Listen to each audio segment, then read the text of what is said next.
Hello and welcome. Today I will show you a game that I made in about a week. And the reason why I did this was because my chemistry teacher was like, hey, we're going to be learning about acids and bases, and I want you to basically create a project that has something to do with acids and bases. And I thought, it's like, well, it's pretty open-ended, and I would like to create a game. So I created a game, and it was due in like a week, but she was running a bit behind schedule, and so then I did have more time, but I ended up finishing it within a week. Um, I think what I did was I searched up a bit about acids and bases for the first couple of days, and then I think I asked my chemistry teacher if she had any ideas of any like game ideas or stuff like that, and she had this one, and so that's what I based it off of. And then for the whole weekend, I was just spent working on it and making sure like all the basics were in there and everything that I wanted to be in there was in there and stuff like that. And then for the rest of the week, I did have school, so I was mainly asking people to try it and beta test it, and then I was fixing all the bugs. So most of the bugs, I think, are fixed out of this. I believe there are still some, but that should be fine. I guess I will show you it now. So this is indicator demonstrator. And yeah, it looks like on the volume it's pretty loud. And I don't have any way to fix that, I don't think. Um, hmm. Nope, volume is all matched to a script. So let me see if I can lower down the volume so you will be able to hear me. Main script. Let's see. I may not be able to, which will be unfortunate. Ooh, that doesn't look good. Something happened here. That's fine. Oh, jeez. Yeah, I don't know why there's red squiggly lines everywhere. Um, see, I think I should be able to just lower the music. Here we go. Let me just lower that some and see if that works. See if you'll be able to hear me still. Yes, you will be able to. So this is indicator demonstrator here. These sounds might be a bit loud. That is because of not having an option menu. But anyway, this is indicator demonstrator, and you can see here I have a bunch of acids and bases here. So let me quickly go through the science of that, like kind of how everything works section. I wonder if that's a bit loud. No, you should be able to hear me. Alright, so as you can see, you get some red cabbage, you get some hydrochloric acid, which is, I believe, very acidic. So you cut up the red cabbage, you then boil it, and then you strain it, and you get the juices out of the red cabbage, and the chemical that is in there that we need is anthocyanin, which is basically an indicator, which determines if whatever you put in is either an acid or a base. So if you pour some hydrochloric acid in there, you will see that it actually changes color to red here, and this is the structure of the anthocyanin whenever it is in contact with an acidic acid, which is the same thing. But as you can see, you have, I believe it's the hydrogens is what you're focusing on with the pH scale.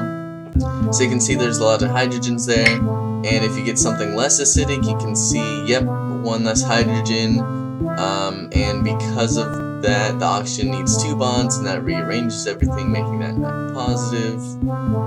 If you get something more basic, then you lose another hydrogen. It doesn't rearrange itself, it just has a negative, or requires a negative charge, yeah, because but then if you get something so basic, then it breaks the structure and stuff like that. I don't know the specifics, because I'm not in AP, I was in pre-AP. May do AP later, but not for next year. So yeah, this is that.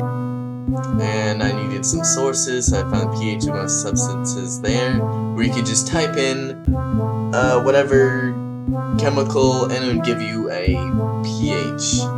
Because I found that pH is determined on how much of the liquid is in the solvent, which makes sense.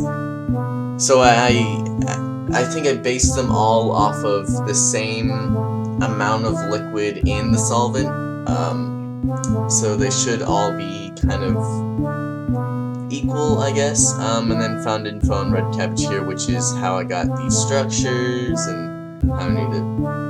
how I knew it was anthocyanin and stuff like that.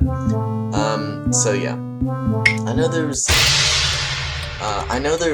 some other indication. It wasn't pH, but it was something else that was the same no matter how much solvent you had and stuff like that, but I just decided to make it harder on myself and just do pH. So let's actually start the game.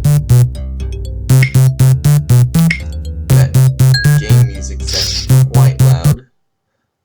Let me see if I can quickly fix that. Let me search for volume. Here we go. So I will just do times 0.1 for all of these, I guess.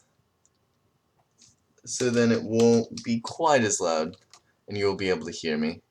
I wonder if I'm able to, like, scale my mic up, and then scale anything on the computer down. But I didn't check that, so. Start game. You can see here. Ready, set, go. You can see I have some zinc hydroxide. Sorry, I haven't done this for a while. No, I need that. you can enable or disable the pH scale here, so you can like get a graph. So it's hydroxide, so it's more basic. Nope.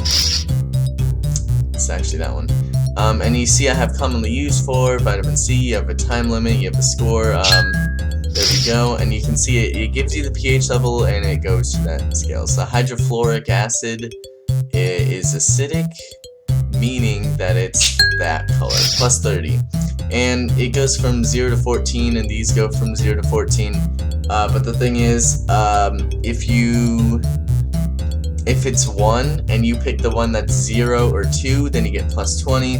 If it's 2 if it's 3 and you get 0 or I believe 5, then you get plus 10. So the closer you are to the actual number, the pH number, the more points you get. So C3H6O, commonly used for alcohol, is that one? Yep, plus 10. It wasn't exact, but it was close. That one, used for sanitation, I can't even speak. So I'm getting all these wrong. I forgot everything.